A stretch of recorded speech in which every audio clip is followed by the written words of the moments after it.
Hey guys, how's it going? It's Shahriar here. Hope you guys are doing well. You can also call me Firdaus. It's my Muslim name. And I would like to wish all my dear brothers and sisters in Islam, Assalamu alaikum rahmatullahi wabarakatuh.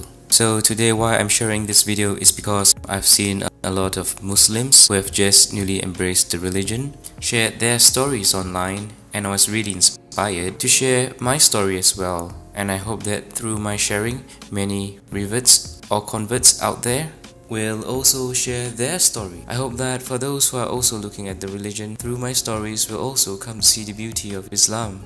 So how I came to embrace Islam. I was baptized when I was a little boy. My parents brought me to church and I've been going to church till I was 20 years old. At that point in time, I felt that that was the path until I went to Australia and I started studying about philosophy, and I started to question a lot of things about life, the meaning of life, why we're here. It basically got me to look deeper into myself and to understand why did I choose to follow Christianity at a point of time. Why did I choose to believe in a God even? And I thought to myself that maybe this is all, a creation of man, that we came up with this idea of needing a supreme being to define things in life, to help us get some sense of security. And I didn't believe in God. I decided to live life based on my terms, and I live my life to the fullest. I just believe in a simple philosophy that as long as I'm kind to others and I'm happy, they're happy, I will then just attract positivity in my life and I can live a happier, fulfilling life. Of course, that did not turn out how I wanted it to be. I was having a lot of fun in Australia, and until one day I got a call from my parents saying that my grandma passed away, and that got me thinking, what if there's really a God? Because as much as I wanted to bring positivity into the world and also to be happy, there are some things in life that you can't control. And that got me thinking, who is in control of death? And I realized that no matter how much I want to control my destiny in life, there's always something that I can't control, and death is one of those things. And I was really sad because my grandma was really special to me, and I was like thinking, why did God take her away from me? Why wasn't I given a chance to say goodbye? I was all the way in Australia and I had to fly all the way back for the funeral. So that got me thinking, that there has to be someone more powerful than death. And that is where I started to think there's a God. I didn't want a religion to tell me at that time who God was. I thought that all religions are just human constructs, like people created religions to feel that they need some form of moral code or security in life. But then the incident with my grandmother got me thinking that there is God, and I became agnostic. Fast forward to the time after I graduated, I came back to Singapore and I was working. As much as I didn't have a religion, money was like a religion for me. I was chasing money, trying to earn every penny, and somehow God brought this lady into my life, and she shared with me a bit about Islam and how beautiful the religion is, and I should give it a chance to find out more. She's quite an attractive girl, so I wanted to get to know her better, and so I thought, okay, why not just give it a shot and learn more about the religion, and maybe I can get her to see from my point of view how the religion is flawed. That was how arrogant I was. So I went to Darul Akam, which is the Muslims Converts Center in Singapore, and I was given a basic introduction to Islam. And during that time, the girl that I was dating, she basically told me to write down any questions that I have and to ask the teacher at the end of the class all my questions, and he would be the best person to advise me. So I wrote it down, I gave it a shot. At that time, the teacher was Ustad Saiful Rahman. He was very logical, he was rational, he gave me really logical reasons. I was expecting something else. I was expecting something like just believe, close your eyes and believe and have faith, something like that. But it wasn't like that. it really made sense to me. But I didn't want to immediately embrace Islam. There's a lot of changes that I had to make, like lifestyle. I had to fast during the month of Ramadan. I have to only eat food that is halal. And I asked myself I should just do more of my research and find out more. So I went for more classes and asked more questions. Before I began my journey to discover more about Islam, I told this girl that I was dating that if this does not turn out well, I hope we still can be friends. But I will let you know as soon as possible. I don't want to keep you waiting for me. And I hope that, you'll understand if I don't think the religion suits me. So she said, yeah, she totally understands. But she said I should give my 100% to go find out more about the religion, to ask all my questions, to come with a humble heart, and to truly want to find out about the meaning of life, truth. And I think, yeah, that is what I've been searching for my whole life. I wanted to know what is the meaning of life, why we're here, the purpose and everything. So then the month of Ramadan came. It's the fasting month for the Muslims. And I thought, okay, since if I ever want to know this lifestyle is going to suit me, I should really give fasting a shot. Maybe if I give up halfway, and then that's it, I won't waste time and I can just tell her we should go our own way, but we can be friends. So I tried to fast, and surprisingly, I did the whole 30 days of fasting. And somewhere nearing the end of Ramadan, I had a dream. This is really actually the turning point.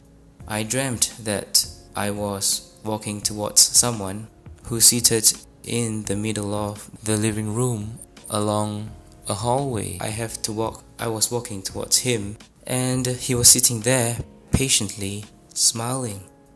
He had this radiant light. I could tell that, he's just a person and a kind soul. And he was just smiling at me directly, and he said, "Brother, when are you going to be part of the family?" And I woke up. Initially I thought, there's been studying too much about the religion, I might be getting my head too far in that it's probably acting out in my dreams. But on the same day, I had a friend call me out for dinner. His name is Ibrahim. And that's when I had dinner with him, and he said, "Hey, I heard that you've been going to that Muslim convert center, studying about the religion and understanding about Islam. So when are you planning to be a Muslim, brother?" So I thought this must be a coincidence, Just when I had a dream and my friend asked me out for dinner and he asked me the same question, I was still quite stubborn, thinking that this is just pure coincidence. And I went on with my daily life, but the same dream happened again. And this time I remember the exact day and time. It was a Saturday morning around 9:30. I had the same dream and I woke up and I said to myself, "No, this can't be happening again, it must be something. Or someone is telling me something." And I decided at that point of time to test God. I said a prayer before I started to ask for directions in life, So I sat down, I just closed my eyes, I put my hands together like this and said, "Dear God, I know you exist and you're the most powerful, and you can make anything possible. Because I truly and fully believe in your supremacy and power, you can most certainly show me the way in life and the truth. And I seek your infinite wisdom and power to show me the way. Please, with all my heart, I sincerely seek your help in this. Please, let me know if, is Islam truly the religion for me? Or should I just go back to being who I was?" I said, "I'm going to test you. Unfortunately, I'm going to take a Bible and a Quran and put it beside me. I'm going to randomly flip those pages 3 times. And the first thing that I see, it has to be crystal clear, a message for me, saying to me, this is the truth, this is the way, this is who you should follow. It has to be that simple. So I'm going to start with the Bible because that's where I started. I was baptized, so I'm going to start with the Bible. So I picked up the Bible and I randomly just flipped the page. It wasn't the first page, it was somewhere in between.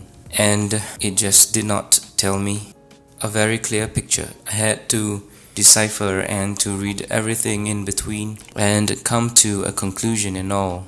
I said, okay, this is not what I want. I want something clear, like this is it. So I closed the book and I randomly flip the next page, like somewhere in between, a few more pages down. It's totally random. And again, I did not see an answer. So I did 3 times. 3 times and I wasn't given an answer. I put the book aside and you know what? It's time to give the Quran a chance to tell me. Next thing I did was I randomly closed my eyes and opened the book. And the first thing I saw was this verse from Surah Al-Hajj, verse 54. أعوذ بالله من الشيطان الرجيم بسم الله الرحمن الرحيم وليعلم الذين أوتوا العلم أنه الحق من ربك فيؤمنوا به فتخبت له قلوبهم وإن الله لهادي الذين آمنوا إلى صراط مستقيم. So basically it says, and so those who were given knowledge may know that it is the truth from your Lord, and therefore believe in it, and their hearts humbly submit to it. And indeed is Allah, the guide of those who have believed to a straight path. I thought maybe it's just still a coincidence, I was kind of like in a state of denial. And so I closed the book and I randomly opened up another page of the book, and it's totally from another chapter altogether. My eyes set on the next verse, and it's Surah, which is chapter 41 and verse 53. أعوذ بالله من الشيطان الرجيم بسم الله الرحمن الرحيم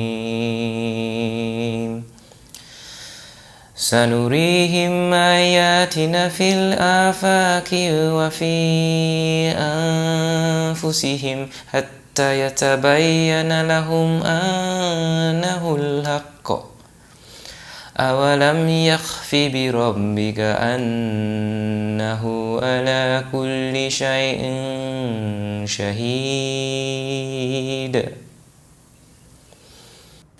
We will show them our signs in the horizons and within themselves until it becomes clear to them that it is the truth. But is it not sufficient concerning your Lord that He is over all things a witness? Just paraphrasing what he's saying is like, have I not shown you the signs in the world? Do you still want to question who is your Lord? It was like the second verse was responding to the first one. It's almost like He was speaking directly to me, like God was speaking directly to me. So I felt a shiver down my spine, and I was kind of afraid and at the same time amazed, from that test. And I was then quickly apologized and said I was sorry. I'm sorry for testing you, Lord. But could you please forgive me and accept me as one of your believers? It was like a tremendous feeling of a wave of tears that came straight from inside your heart. Suddenly all that God is down, and I felt His presence was just there. And it was there all along. And so I said, I can't deny now that I've been shown the truth. I have to take a step forward, So I called Darul Akam and said, how do I become a Muslim? Please tell me. And they said, you have to first register an interest to take the Shahada, and then there's a date planned for you. and there will be an official person to do the registration, and it was a month later, and it was the 2nd of November 2014. So that was the day that I took my Shahada, and it was amazing. The feeling was really amazing. It was like all the burden in my heart was suddenly gone. There's complete fulfillment, and suddenly there's an overwhelming feeling and sense of peace. And I just feel that I finally found the truth. I decided to give my girlfriend the good news that I've decided, and so she cried. She said, you know, how many nights I've been praying for you to be, shown the way, to see that Islam is the most beautiful religion. And he answered my prayers. That's what she said. So I felt like this was someone I cannot let go.